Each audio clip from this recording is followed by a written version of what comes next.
Yo,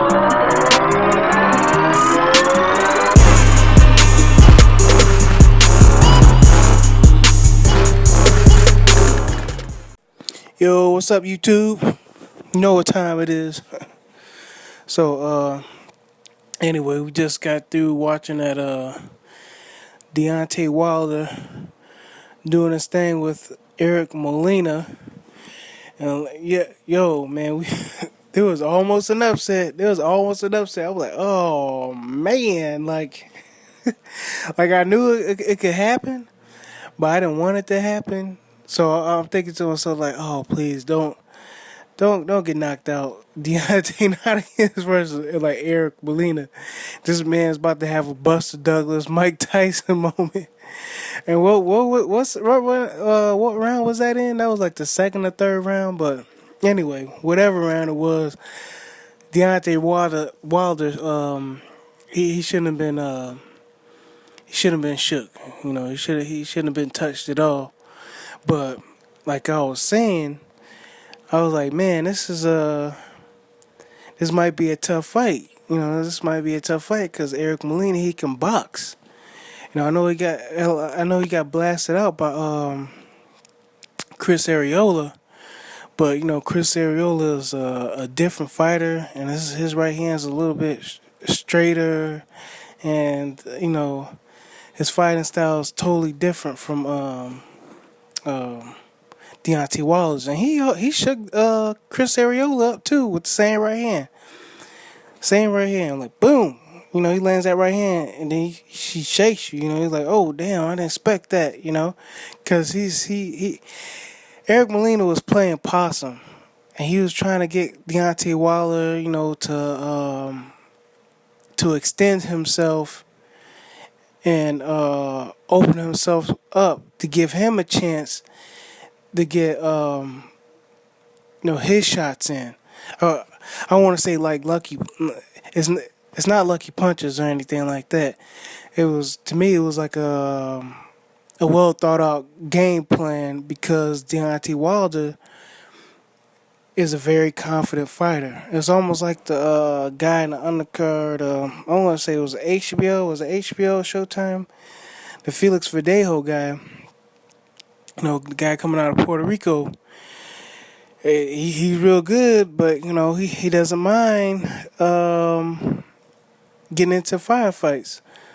He doesn't mind getting into firefights, and then the one good thing that did come out of it, which I noticed, which everybody else noticed on the YTBC, is that Deontay Wilder's jab looked good, man. It looked great. It looked better than he did. It looked better than his performance in the Bermain Stavern fight. Looked real good. So he had a real good jab, and then he's. I was telling people, you know, all along, man, you know, I was like, watch out for that left hook. Watch out for that left hook. Deontay Wilder has a left hook, and a lot of people say, oh, well, he doesn't have it. And then this one, and see, this is like these are the type of fights you need. You know, you need to see your guy go through adversity. Deontay Wilder, he looked human. He had to come up with something else, and that left hook was something else, and that's helped him, distract Molina a little bit, so he can land that right hand just a little bit more, you know. So Deontay Wilder, he's still flawed, but he's still dangerous because he ended up knocking Molina out the 8th or ninth round. You know, he knocked the dude down like what, 5 times. So Deontay Wilder is not a 4-round fighter. You know, he can fight 9, 12 rounds. Well, we know 12, but he can go the distance. He can go the distance and still carry his power. He was a little bit big going into this fight, which is all right to me. He still looked solid. He still looked not necessarily ripped or chiseled, but you know he's a long guy, man. Dude's pretty much a basketball player. He's like what, 6'7", so he's super heavyweight. You know, him being 230 pounds, I guess is okay. But did that affect his performance? I don't know. I just know Eric Molina was game, and he really felt as if he could win this fight, and you can just see it, man. You could just see it. That he was very disappointed. It looked like his guys were crying, man. It looked like his corner, the guys in his corner were crying and stuff like that. It looked like he was crying. You know, I don't know. Am I wrong? I could have sworn I saw that dude sniveling and stuff like that.